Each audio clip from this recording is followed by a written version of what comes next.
Ini bersama saya Azalia Farli dan saat ini saya sedang bersama dengan Rektor UIN Araniri Banda Aceh. Assalamualaikum Profesor Dr. Mujibur Rahman MAG. Waalaikumsalam warahmatullahi wabarakatuh. Terima kasih Bu Azalia. Bagaimana kabarnya pada hari ini Prof? Alhamdulillah sehat walafiat. Ya. Dan tentunya terima kasih Prof telah menyempatkan hadir di TVRI Aceh pada kesempatan Forum Rektor kali ini. Betul. Dan pemirsa, hari ini kita tidak sekedar berbicara tentang sebuah kampus saja, tetapi tentang mimpi besar, visi jauh ke depan dan tekad yang menyala dari UIN Araniri yang sedang menapaki jalan menjadi world class university. Dan setiap langkahnya ini merupakan bukti bahwa dari bumi seram di Mekah, cahaya ilmu juga bisa bersinar ke seluruh dunia. Dan untuk membahas hal ini tentunya bersama Prof. Mujibur Rahman kita akan terlebih dahulu ingin tahu sebenarnya bagaimana dari UIN Araniri sendiri memaknai world class university ini, Prof. Dan kita tahu UIN merupakan universitas Islam. Dalam konteks keislaman dan kearifan lokal Aceh, bagaimana world class university ini? Ya, baik. Assalamualaikum warahmatullahi wabarakatuh. Waalaikumsalam. Syukur alhamdulillah pada kesempatan ini kami mendapat kemuliaan diundang untuk menyampaikan berbagai visi terkait dengan bagaimana UIN Araniri itu akan melaksanakan berbagai program, terutama yang berkaitan dengan mewujudkan program World Class University. Yang pertama kami dapat menyampaikan begini, jauh sebelum program World Class University ini kita canangkan dalam struktur kelembagaan di UIN Araniri beberapa tahun yang lalu, pertama kita mengacu kepada visi UIN itu sendiri sebagai sebuah lembaga yang berada di bawah Kementerian Agama. UIN Araniri dalam visi dan misinya dia tetap mengacu kepada visi yang ada di Kementerian Agama.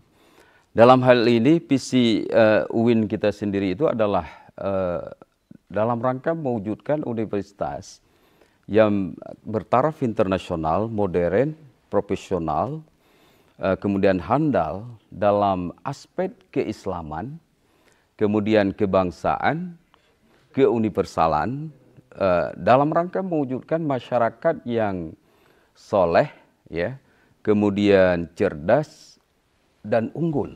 Nah, ini visi besar kita.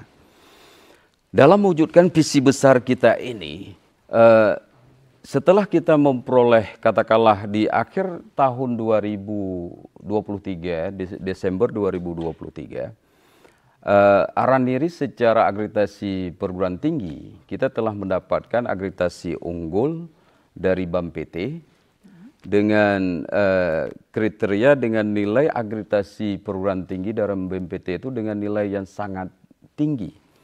Kita memperoleh nilai itu 373. Nah, ini kan. Kami maknai akreditasi unggul perguruan tinggi ini sebagai pondasi dasar. Katakanlah ketika kita pondasi kita sudah kokoh pada level nasional, kemudian dengan pondasi kami yang kokoh ini sebagai modal dasar, kami melangkah pada tahapan berikutnya. Tahapan berikutnya yang kita sepakati itu adalah menuju World Class University, gitu kan? Dalam kapasitas menuju World Class University ini, Araniri bukan pemain baru. Artinya selama ini dalam katakanlah 20 tahun yang lalu, kampus kita ini sudah mendapat perhatian dari mahasiswa internasional. Katakanlah sebelum Aceh konflik, banyak mahasiswa dari Malaysia, mahasiswa dari Thailand, itu yang studi di kampus kita. Kebetulan waktu saat itu kan masih IAIN, itu kan. Kemudian pada tahun 2014 kita berubah nomenklatur kita menjadi UIN. Nah, jadi dengan modal ini kemudian kita terus berbenah diri dengan pasti kita menuju World Class University. Tadi Ibu mempertanyakan bagaimana World Class University ini kami maknai dalam konteks nantinya, dalam konteks local value misalnya. Terkait dengan ini, sebagai saya jelaskan tadi itu, Araniri ini memiliki khas sebagai universitas keislaman yang memiliki distinsi dan destinasi yang berbeda dengan PTKIN lain, UIN lain yang berada di berbagai wilayah di Indonesia. Dua hal distinsi dan destinasi kita yang memiliki akar dengan local value, saya pikir dua hal ini tidak dimiliki oleh UIN lain. Apa itu? Dalam konteks local value, ya, yang hari ini salah satu keunggulan Aceh dalam local value kita, Aceh merupakan provinsi yang diberi kewenangan oleh negara dengan undang-undang itu melaksanakan syariat Islam. Araniri hadir mensikapi local value ini dalam konteks universitas yang bertaraf internasional. Di Araniri kita itu kita sahuti local value kita ini. Itu di pasca sarjana kita memiliki yang namanya program studi S3 kita, itu tentang fikih modern. Fikih modern ini adalah salah satu program studi yang mana nantinya berbagai persoalan keislaman, persoalan kealaman dan sebagainya, kemaslahatan masyarakat dalam dunia modern yang tidak tercerabut dari akal local value itu dibahas. Kita sedang kembangkan di fikih modern kita ini, misalnya salah satunya itu fikih vibrasi. Fikih vibrasi itu merupakan fikih yang harus kita lahirkan di era modern hari ini. Berbagai katakanlah kebisingan suara, baik mesin, suara mobil, pesawat, dan sebagainya, yang sering terjadi konflik dalam masyarakat, itu hanya bisa diselesaikan dengan fikih vibrasi. Dan ini adalah jawaban yang secara akademik itu dibahas, dianalisa di fikih modern kita. Kemudian distinsi dan destinasi kedua kita dalam konteks world class university yang bertaraf global dan berakar local value, di Araniri juga nantinya dikembangkan menjadi satu sasaran pengembang kita itu adalah ekonomi Islam, tuh kan? Hari ini di Fakultas FEBI, Fakultas Ekonomi dan Bisnis Islam kita, ada S1 manajemen halal industri misalnya, dan banyak prodi lain, termasuk juga di pasca itu ada S2 ekonomi syariah, kemudian juga S3 kita ekonomi syariah. Ini hari ini isu ekonomi syariah itu menjadi isu global, yang mendunia. Tetapi dalam konteks Aceh, dalam konteks UIN Araniri, ini menjadi satu distinsi tersendiri, menjadi destinasi tersendiri, karena Aceh hari ini kita berlaku kanun LKS, di mana perbankan kita yang berlaku di Aceh itu adalah semuanya bank syariah, dan Araniri sebagai universitas yang memikirkan itu sebagai pemikir untuk lahirnya berbagai konsep akademik, itu berdiri di depan untuk membackup bagaimana ekonomi syariah di Aceh ini itu bisa berjalan dengan baik, sesuai dengan keinginan masyarakat Aceh, sesuai dengan ruh local value kita, tapi ini merupakan kebutuhan internasional. Sehingga apa yang terjadi? Yang menarik bagi kita, ternyata prodi-prodi ekonomi syariah yang ada di kita itu dilirik oleh mahasiswa internasional. Ada mahasiswa dari Korea, dia datang ke UIN Araniri mengambil belajar di pasca sarjana, mengambil magister ekonomi syariah. Nah, ini saya membayangkan ini adalah satu kesempatan bagi kita, bagaimana kedua hal tadi yang merupakan modal bagi kita, yang merupakan aspek local value kita, tapi dia memiliki nilai global, internasional yang luar biasa. Saya pikir itu, Ibu. Baik, berarti World Class University ini juga bukan menjadi hal yang baru bagi UIN Araniri karena memang bekerja sama dengan internasional sebelumnya juga sudah ada. Betul. Prof. Dan yang menjadi concern dalam pendidikan di UIN Araniri salah satunya fikih modern dan juga ekonomi Islam. Betul. Yang saat ini juga menjadi isu global, tidak hanya daerah atau bahkan nasional saja. Namun Prof, bagaimana strategi utama dari UIN Araniri dalam mewujudkan visi yang sudah luar biasa direncanakan ini? Oke.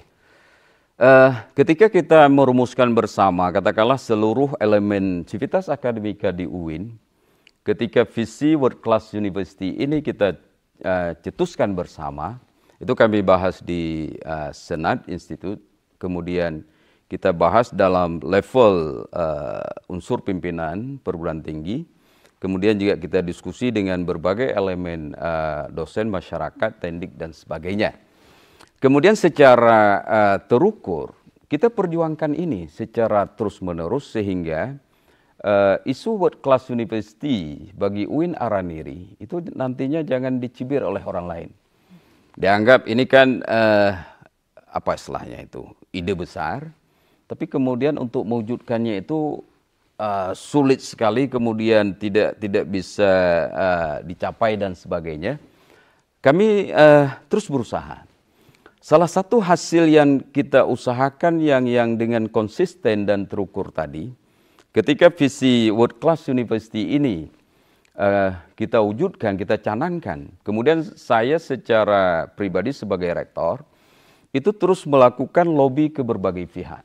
Ke pemerintah daerah, katakanlah ke kementerian, menteri, dirjen, dan sebagainya.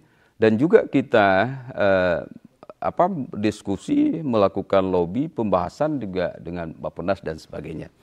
Alhamdulillah yang menggembirakan kita, Ibu, pada tahun ini dalam Perpres nomor 12 tahun 2025 yang berkaitan dengan RPJM Pembangunan Nasional, itu terkait dengan World Class University UIN Araniri itu masuk dalam RPJM. Prioritas. Artinya ini yang kita bahas selama ini, yang kita diskusikan selama ini, yang kita perjuangkan selama ini, oleh negara melihat ini penting. Gitu kan? Begitu dia masuk dalam RPJM, pemerintah nasional, saya membayangkan ini adalah satu hal yang patut kita syukuri. Kita bersyukur, kita berterima kasih kepada seluruh elemen, katakanlah komunitas UIN Araniri sendiri, para alumni kita. Para alumni kita kan juga tersebar di mana-mana. Yang hari ini menjadi tokoh besar dalam berbagai bidang profesi. Ya. Kemudian juga kita berterima kasih kepada Kementerian Agama, kepada pemerintah pusat. Apa yang harus kami isi dengan RPJM ini? Jadi artinya ini memudahkan bagi kami UIN Araniri untuk merealisasi World Class University, apalagi nantinya di Kementerian Agama sejalan dengan kebijakan ini ada yang namanya itu WUR, jadi World University Ranking. Jadi World University Ranking ini adalah bahagian dari kerja keras akademik dan kerja cerdas yang dipelopori oleh Kementerian Agama bagi sejumlah universitas UIN yang dijadikan pilot project, ada 10 termasuk UIN Araniri. Ini akan diwujudkan dalam beberapa tahun terakhir secara terukur. Namun dengan adanya prioritas dari RPJM nasional ini, dukungan seperti apa yang mungkin sudah dirasakan UIN Araniri atau mungkin yang diharapkan UIN Araniri dapat segera didapatkan dari negara? Baik. Ke depan yang harus kita perjuangkan bersama dan juga kami berharap kepada pemerintah, terutama pemerintah pusat, yang dapat kami jelaskan begini. Ketika universitas itu berkelas internasional, dia memiliki berbagai persyaratan yang harus dipenuhi. Salah satu persyaratan yang harus kami penuhi misalnya, pertama adalah sarana prasarana. Jadi katakanlah apakah ruang kuliah, laboratorium, kemudian gedung katakanlah berbagai fasilitas lab, ya, library dan sebagainya. Itu semua sarana fisik itu harus berstandar internasional. Iya. Nah, jadi sehingga kan ketika mahasiswa asing itu misalnya nantinya dia datang ke UIN Araniri, begitu dia masuk ke ruang kelas, langsung jangan sampai dia ngomong begini, ini universitas sudah berkelas internasional, tapi ruang kuliahnya kayaknya ini seperti ruang belajar sekolah menengah biasa, misalnya kan. Nah, jadi artinya dari sisi sarana fisik ini kami menjadi prioritas utama. Berarti jangan hanya sekedar label ya. Betul. Jadi salah satu yang sudah kita lakukan untuk pembenahan fisik, kita sudah mengajukan beberapa tahapan, itu pembangunan fisik yang didanai oleh SBSN. Ya. SBSN ini surat berharga syariah negara. Itu pembangunan udah dilakukan berapa kali di kampus UIN Araniri. Di tahun 2026 kami juga mengajukan ini lagi. Jadi untuk membangun ruang kuliah terpadu yang bertaraf internasional, berbasis IT dan sebagainya. Itu terus kita harapkan dana ini turun dari Bappenas dan Kementerian Agama. Tahun lalu kita dapat juga pembangunan ini, ruang kuliah terpadu. Jadi ini terus kita upayakan. Tahun depan kami juga berusaha untuk dapat ini.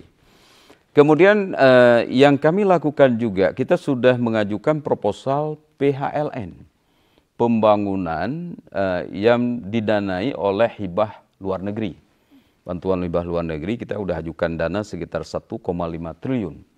Untuk membangun sarana prasarana kampus UIN Araniri di tahun 2006 dan seterusnya. Ini biasanya 3 tahun. Kita udah duduk beberapa kali dengan ASEAN Infrastructure Bank. Jadi Investment Bank itu mereka juga akan mendanai ini. Kalau dulunya kan misalnya Araniri dapat hibah dari IDB, Islamic Development Bank, misalnya kan. Jadi kita sedang berusaha juga dapat ini dari IEB. Jadi untuk mudah-mudahan dapat nanti ke depan. Kemudian juga kita berharap kami juga terus berkomunikasi dengan pihak Kementerian Agama. Karena juga di Kementerian Agama yang punya program, punya kebijakan, berbagai infrastruktur kita juga dibantu oleh Kementerian Agama. Kami juga berharap pemerintah daerah. Selama ini kan banyak hibah dari Pemda Aceh, misalnya. Yang kita tahu kan selama ini hibah ke lembaga vertikal dan sebagainya. Kami juga berharap Pak Gubernur dengan seluruh jajaran pemerintah Aceh di DPRA dan sebagainya juga memberi hibah dalam rangka pengembangan fisik UIN Araniri dalam mewujudkan world class university. Apakah nantinya lab, katakanlah, karena kami begini, UIN Araniri juga sedang berproses untuk membuka fakultas kedokteran. Kita udah siapkan labnya, kita udah siapkan fakultasnya. Jadi, tapi kita juga perlu dukungan pemerintah, karena nantinya apapun cerita, termasuk berkaitan dengan rumah sakit pendidikan, itu kan ranahnya di pemerintah daerah. Nah, jadi dukungan ini sangat kita harapkan. Terakhir juga kami melakukan kerjasama dengan berbagai funding internasional. Misalnya selama ini kita bekerja sama dengan pemerintah Uni Emirat Arab melalui Yayasan Khalifah bin Zaid An-Nahyan Foundation.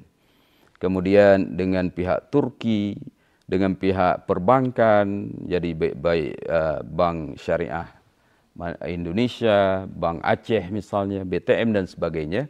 Semuanya kita lakukan kerjasama. Karena dalam prinsip paradigma UIN Araniri, tagline di kampus kita itu, kampus UIN Araniri, itu kampus energi kebangsaan, sinergi membangun negeri. Nah, itu. Baik, berarti memang pembangunan ini sudah berlangsung.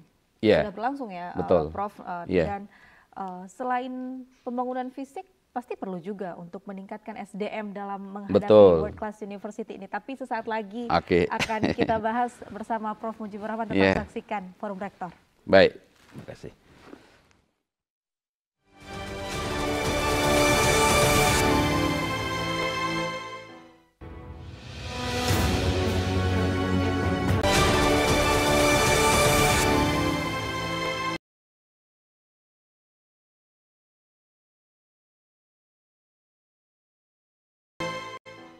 Saudara, Anda kembali menyaksikan Forum Rektor bersama Rektor dari UIN Araniri Banda Aceh yang akan bersiap bersama UIN Araniri menuju World Class University.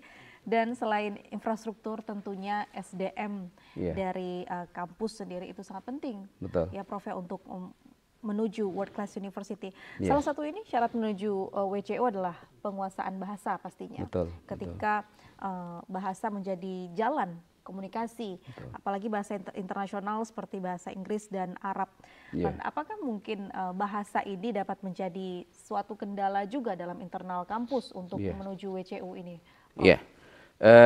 Hari ini kalau kita melihat dalam proses katakanlah pembelajaran di kampus kita, kita memahami betul bahwa dalam konteks globalisasi, kemudian juga dalam rangka universitas ini menuju World Class University, salah satu aspek yang harus kita pikirkan itu adalah penguasaan bahasa asing, gitu kan? Sehingga dari pemahaman kita ini, UIN Araniri sejak dari rektor sebelumnya itu sudah mengambil kebijakan. Misalnya di UIN itu ada 2 program yang memiliki langsung katakanlah hubungannya dengan peningkatan kapasitas bahasa, terutama bagi mahasiswa kita dan juga kepada para dosen kita, tendik dan sebagainya. Kita ada program yang dilaksanakan di Ma'had Al-Jami'ah. Ma'had Al-Jami'ah ini, di situ juga katakanlah para mahasiswa digodok bagaimana dia bisa berbahasa Arab dan berbahasa Inggris. Kemudian di UIN Araniri punya namanya LDC, Lembaga Development Language Center dan Training Center. Di lembaga bahasa kita, di situ ada berbagai program yang dikelola. Di situ dikelolanya program TOEFL dan TOEFL. Kemudian selain bahasa Arab, bahasa Inggris, kemudian kita di lembaga bahasa kita juga fokus nantinya bahasa Turki, ya. Bahasa ini lagi dipersiapkan untuk bahasa Jepang, bahasa Mandarin, dan juga kalau memungkinkan kita juga akan nantinya membuka les bahasa Jerman. Nah, jadi ini semua dalam rangka itu, gitu kan? Kemudian dalam menuju World Class University ini ada beberapa hal yang harus kami pikirkan memang. Jadi misalnya nantinya ketika para mahasiswa asing yang belajar di kita harus ada kelas internasional. Kelas internasional ini, semua proses pembelajaran itu menggunakan bahasa asing. Apakah dia bahasa Arab, apakah dia nantinya bahasa Inggris. Ketika kelas internasional ini katakanlah berlakukan, yang mengajar di situ adalah para dosen kita yang dia memiliki kemampuan bahasa yang sangat baik, gitu kan? Jadi alhamdulillah untuk hari ini posisi para dosen UIN Araniri dari sisi untuk penguatan kelas internasional dan sebagainya, saya melihat tidak ada kendala. Kenapa tidak ada kendala? Banyak para dosen kita itu adalah dia alumni dari berbagai perguruan tinggi ternama di dunia. Banyak dosen kita itu alumni, ada dari Harvard, ada dari Melbourne University, ada dari Al-Azhar, misalnya kan, ada dari Yordan, ada dari Madinah, ada dari Saudi, ada dari Jerman, misalnya kan, ada dari Leiden, ini Maroko dan sebagainya. Kemudian juga banyak dari Turki. Nah, ini menjadi satu modal kita. Kemudian dalam konteks ini termasuk salah satu program yang memiliki hubungan langsung dengan penguasaan bahasa ini. Di Kementerian Agama itu tahun ini dan tahun depan, saya pikir juga ke tahun selanjutnya, itu ada dibuka visiting lecture. Dosen tamu yang akan dibiayai oleh Kementerian Agama, para dosen kita di bawah Kementerian Agama, di UIN dan IAIN dan sebagainya, itu untuk menjadi dosen tamu di berbagai perguruan tinggi internasional. Baik di Amerika, di Eropa, katakanlah di Australia, di Afrika dan sebagainya. Itu kesempatan itu, saya pikir juga akan kita raih nanti ya. Dosen UIN akan melakukan itu kan. Kemudian yang kedua, nantinya juga dalam hal ini kita terus melakukan kerjasama. Dulunya ada beberapa di lembaga bahasa kita itu kita minta bantuan dari Australia, kemudian dari Mesir, itu mengirim dosen-dosen native speaker. Jadi dosen-dosen bahasa Arab, bahasa Inggris yang langsung mengajar di lembaga kita, mengajar di kelas-kelas internasional dan juga kelas reguler, itu kan. Jadi dengan adanya dosen-dosen visiting lecture dari luar ini, makanya itu membantu para mahasiswa kita itu memahami atau ya mereka sangat termotivasi untuk belajar bahasa asing. Hal ini kami juga sedang melakukan lobby kembali. Kemarin saya di Jakarta ketemu dengan Duta Besar Kanada, Pak Muhsin Syihab. Beliau kebetulan ini baru diangkat oleh Pak Presiden Prabowo menjadi Duta Besar Kanada. Dulunya UIN Araniri punya program strategis dengan SIDA dari McGill University, itu baik penguatan bahasa, penguatan sumber daya manusia. Pernah dosen dan pegawai kita setelah tsunami itu ratusan magang shock course di McGill University, gitu kan. Kemudian dengan program lain-lain sebagai USAID prioritas, kemudian Melbourne dan sebagainya, ini terus kita lakukan ininya. Termasuk terakhir kemarin tim dari Kementerian Agama Turki itu datang ke kita, mereka menyeleksi anak-anak Aceh itu atau anak-anak dari Sumatera yang fokusnya di UIN Araniri untuk diseleksi beasiswa belajar S1, S2 ke Turki. Ke depan kami sudah membuat MOA dengan Kementerian Agama Turki ini, agar Araniri menjadi home base untuk seleksi ini sampai seterusnya di masa-masa mendatang. Kemudian juga di lembaga bahasa saya sudah meminta bantuan dari Kementerian Agama Turki agar mereka memfasilitasi guru-guru bahasa Turki yang mengajar di lembaga bahasa UIN Araniri. Dan mereka sangat welcome untuk membantu. Saya pikir itu merupakan hal-hal yang berkaitan dengan bahasa dalam rangka kita menyiapkan World Class University ini. Ya, berarti untuk bahasa internasional bahkan ada beberapa opsi bahasa lainnya ya. Namun tadi Prof juga menyebutkan tidak ada kendala. Kesiapan dari para akademisi atau tenaga pendidik ini apakah memang berlaku untuk di semua fakultas yang ada di UIN Araniri atau ada kesenjangan di dalamnya? Ya, saya membayangkan nantinya begini, tidak semua level para dosen kita itu memiliki kemampuan bahasa asing dengan baik. Jadi nantinya setelah kita coba evaluasi di internal kita, kira-kira fakultas prodi apa yang bisa diterapkan ini sebagai pilot project awal. Di S1-nya misalnya ada berapa prodi, kemudian di S2-nya ada berapa prodi. Mungkin untuk tahap awal dalam tahun ini dan tahun-tahun depan, itu kita fokus saja pada berapa prodi dulu yang kita persiapkan. Pertimbangan prodi ini juga berdasarkan minat dari mahasiswa asing itu sendiri.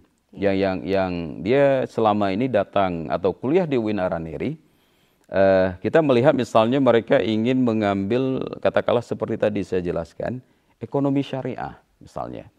Jadi nantinya kelas internasional yang kita persiapkan, kelas-kelas yang memang minat mahasiswa asing itu tinggi. Sementara katakanlah misalnya kelas bahasa Indonesia belum ada peminat misalnya, kita nggak buka kelas internasional misalnya kan. Katakanlah misalnya nantinya kelas-kelas lain yang sifatnya umum yang tidak diminati oleh mahasiswa asing, mungkin kita nggak buka dulu. Nah, dalam prodi-prodi yang kita buka ini tentunya juga pilihan kami nantinya memiliki dosen yang memiliki kapasitas akademik dan bahasa yang mumpuni pada prodi yang kita buka untuk kelas internasional. Namun sejauh ini sudah ada seperti bayangan tidak Pak, prodi apa yang mungkin akan membuka banyak peluang di internasional? Iya, malah sebenarnya sudah berjalan. Misalnya begini, kalau di prodi bahasa Arab, bahasa Inggris, itu kan tidak ada problem. Selama ini para dosen kami itu banyak yang dari, ada dosen tamu kita itu dari Libya, Arab, itu kan Syekh dari Mesir itu mengajar di kelas-kelas reguler bahasa Arab misalnya. Kemudian di kelas bahasa Inggris kita itu banyak dosen-dosen tamu yang baik dari Australia, dari Singapura dan sebagainya mengajar, itu tidak ada problem. Di luar prodi bahasa ini yang sudah dirintis itu ada kelas di FEBI, di Fakultas Ekonomi dan Bisnis Islam. Kemudian di Pasca itu termasuk di ekonomi syariah tadi.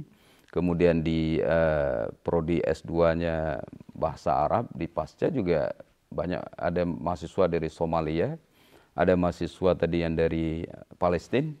Nah, jadi itu beberapa kelas yang sudah jalan selama ini. Baik, Prof. Dan dalam dunia perguruan tinggi yang tidak kalah penting ini tentunya riset ataupun publikasi internasional mengenai karya-karya ilmiah yang terkadang para akademisinya keluarkan. Bagaimana untuk para akademisi dari UIN Araniri sendiri dalam melakukan publikasi internasional jurnal ataupun karya-karya ilmiahnya sejauh ini? Ya, jadi alhamdulillah begini, pada tahun 2024 ini, dan artinya evaluasi di 2024 kan, kemudian keluar penilaiannya itu di 2025. Araniri itu mendapatkan ini versi Shimago, gitu. Jadi kampus terbaik di Sumatera pada riset terbaik di luar Pulau Jawa. Jadi Araniri nomor 1, USK nomor 2, USU nomor 3, Unimed nomor 4, UMP nomor 5. Ini di Sumatera. Di Sumatera. Kalau di nasional kita berada pada level keempat. 8 kampus riset terbaik nasional 2025. Pertama Universitas Indonesia, kedua Universitas Gadjah Mada, ketiga Institut Pertanian Bogor, ya. Nomor 4 UIN Araniri. Nomor 5 Universitas Diponegoro, nomor 6 Universitas Airlangga, nomor 7 Universitas Syah Kuala, nomor 8 Universitas Sumatera Utara. Jadi ini satu penilaian evaluasi yang dilakukan Shimago ini, dia berdasarkan pada citasi jurnal ilmiah. Jadi alhamdulillah begini, UIN Araniri itu memiliki jurnal bereputasi internasional, Scopus. Kita memiliki yang afiliasi dengan kita itu ada 5 jurnal Scopus. 4 jurnal Scopus kita itu Q1. Dan ini dicari oleh siapapun di level internasional. Jadi dengan modal jurnal Q1 kita yang 4 tadi, dan ini menjadi kampus di bawah Kementerian Agama memiliki jurnal Scopus terbanyak, Araniri. Nah, jadi hari ini kan berbagai dosen PTKIN di luar Araniri itu mereka mengirimkan artikelnya untuk untuk misalnya syarat jadi guru besar di jurnal-jurnal di Araniri. Jadi di sini saya sebutkan ada 4 Q1 kita. Yang pertama El Usrah. Ini Q1, kemudian Samarah Q1, Islam Futura Q1, Petita Q1. Jadi dari 4 jurnal Scopus kita ini, itu saya pikir sudah melahirkan lebih dari 50 guru besar di nasional. Nah, di luar kampus UIN, di kampus-kampus lain. Semua ini kemudian memiliki impact-nya itu terhadap nilai katakanlah penelitian kita di level internasional, sehingga kita seperti tadi. Jadi pada tahun 2025 ini mendapatkan penghargaan terbagai kampus dengan riset terbaik di Sumatera, ranking 1, di nasional kita ranking 4. Ya. Itu luar biasa. Untuk mempertahankan ranking 1 Sumatera atau bahkan mungkin naik ranking di tingkat nasional, pasti harus ada sesuatu yang dilakukan oleh UIN Araniri, Prof ya, dalam mendorong dosen dan juga mahasiswa untuk menghasilkan riset-riset yang memiliki daya saing global. Seperti apa triknya? Selama ini begini, di UIN Araniri itu kan punya yang namanya rumah jurnal. Di rumah jurnal ini, itu yang dikelola oleh Pak Mursyid Jawas, Profesor Dr. Mursyid Jawas. Pak Mursyid memiliki tim pengelolaan jurnal itu yang memiliki tingkat kapasitas dan kinerja itu luar biasa. Jadi mereka bahasa sederhananya itu gila jurnal, itu kan, kerja 24 jam demi mengelola ini, dan di bawah mereka itu ratusan jurnal yang mereka bina. Jadi yang saya cerita itu kan hanya 5 itu yang Scopus, itu kan. Sementara ratusan jurnal di Araniri itu yang mendapat katakanlah Sinta 2, Sinta 3, Sinta 4, Sinta 5, OJS dan sebagainya, itu ratusan. Nah, jadi ini semua ribuan artikel yang tersebar dalam seluruh jurnal ini, itu kan ditulis oleh para dosen kita, para mahasiswa kita.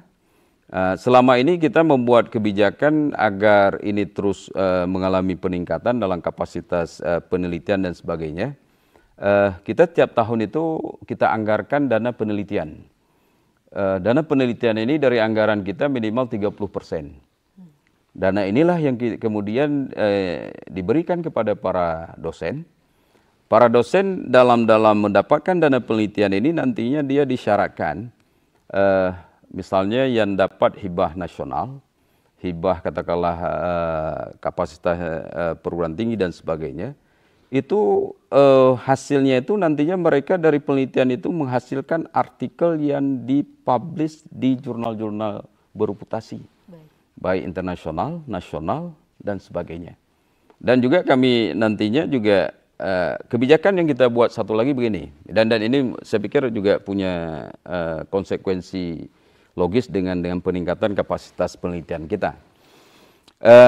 Bagi anak S1 di UIN Araniri, kami membuat kebijakan dan juga S2 untuk karya tulis mereka terakhir sebagai untuk menjadi sarjana itu tidak mesti skripsi. Mereka boleh menulis jurnal, ya, pengganti skripsi. Jurnal ini kemudian mereka terbitkan di misalnya katakanlah jurnal yang bereputasi Sinta 3, Sinta 4, Sinta 5. Katakanlah anak-anak mahasiswa kita semester 4 atau semester 5 mereka sudah punya artikel yang keluar di jurnal Sinta tadi. Di semester 7 atau semester 8 misalnya, dan cenderung kalau mereka udah punya jurnal semester 4, semester 7 mereka selesai kuliahnya. Hanya 3,5 tahun. Tapi ada sejauh ini? Ada, yang banyak. Jurnal, ya? Kami wisuda tahun yang lalu, ada beberapa mahasiswa, mungkin sekitar 50-an mahasiswa itu selesai 7 semester.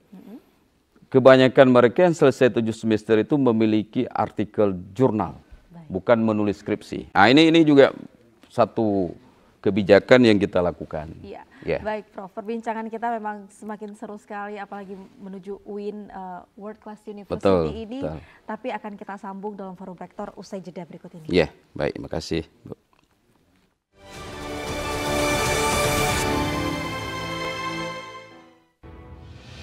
Kita ajak secara maksimal untuk mereka yang pertama memahami visi, misi, program yang dilakukan di universitas.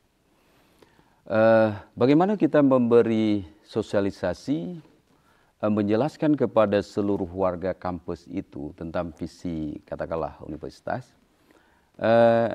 Ini kan ada beberapa hal yang kita lakukan misalnya, termasuk ke mahasiswa. Yang pertama, kalau semua sivitas akademika UIN, begitu dia masuk ke kampus UIN, dia akan melihat kiri kanan itu ada visi misi, program kerja, semuanya itu terpampang di pintu masuk UIN Araniri yang bisa dilihat 24 jam, gitu kan? Jadi ini kan informasi yang dipahami atau diketahui oleh khalayak. Kemudian yang kedua, berbagai program visi misi kita, katakanlah program kerja kita, ini kan juga web UIN itu kan bisa diakses oleh siapapun. Kemudian berbagai informasi di Humas itu terus Instagram dan sebagainya, itu bisa diakses kapanpun oleh mahasiswa dan sebagainya. Kemudian untuk terutama dalam konteks menuju World Class University ini, kita memberi pemahaman kepada para mahasiswa. Ini nantinya lininya itu melalui kata Warek 3. Karena Warek 3 ini dengan Wadek 3 dia mengurus persoalan kemahasiswaan, gitu kan? Jadi melalui Warek 3 ini kemudian mahasiswa diberi pemahaman. Jadi bagaimana katakanlah aktivitas yang sedang dilakukan oleh universitas untuk menuju World Class University, dan mereka kemudian setelah memahami ini, mereka ikut terlibat secara aktif. Apa yang mereka lakukan misalnya?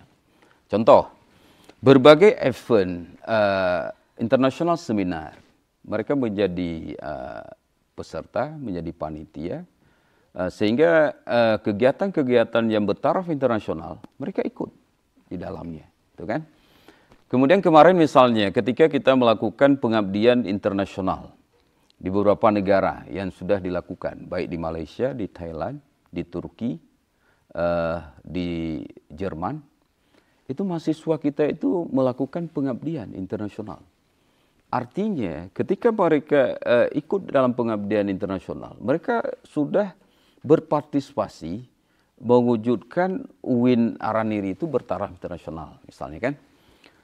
Kemudian pengabdian internasional ini tidak melulu mahasiswa kita itu harus ke luar negeri.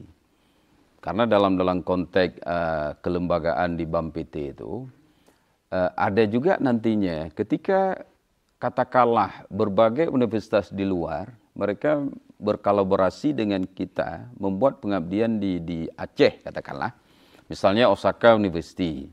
Kemudian ada beberapa universitas di Malaysia. Mereka membuat pengabdian di Aceh. Mahasiswa kita ikut di dalamnya sebagai mitra. Ini juga pengabdian internasional. Ya. Satu lagi kemarin itu misalnya ketika Uni Emirat Arab melalui Yayasan Khalifah bin Zayed itu, mereka membantu program Ramadan mulai dari bagi daging megang, kemudian sembako kepada fakir miskin, kemudian menyalurkan iftar tiap hari di Masjid Fatung Karib itu untuk 2.000 jamaah. Itu ada 60 mahasiswa kita yang kita terjunkan sebagai mahasiswa KPM. Dan ini KPM internasional. Bekerja sama dengan dana semua sponsor dari pemerintahan Uni Emirat Arab. Dan itu mereka tahu yang mereka lakukan ini adalah internasional pengabdiannya. Ya. Baik, tantangan untuk menuju World Class University ini selain dari fisik ataupun infrastruktur yang memang akan diperjuangkan terus dan juga peningkatan dari SDM dalam internal kampus, seperti apa tantangan yang dihadapi? Apakah keunikan dari UIN Araniri dengan keislamannya, dengan kearifan lokalnya ini dapat menghambat, Prof? Saya pikir enggak. Jadi malah begini. Dalam rangka kami mencapai world class tadi, kearifan lokal Aceh ini malah menjadi satu ciri khas yang kemudian bagi dunia internasional itu menjadi menarik, itu kan? Karena hari ini begini, kenapa kita katakanlah bahwa local value, kearifan lokal Aceh itu menjadi potensi besar bagi kampus UIN Araniri untuk mengembangkan diri menjadi world class university. Karena kekhasan Aceh ini tidak dimiliki oleh daerah lain. Contoh, saya uraikan misalnya begini. Kita di Aceh ini memiliki manuskrip terbanyak di Asia Tenggara. Lumbung manuskrip terbesar di Asia Tenggara tidak ada di Indonesia selain di tempat lain di Indonesia selain berada di Aceh.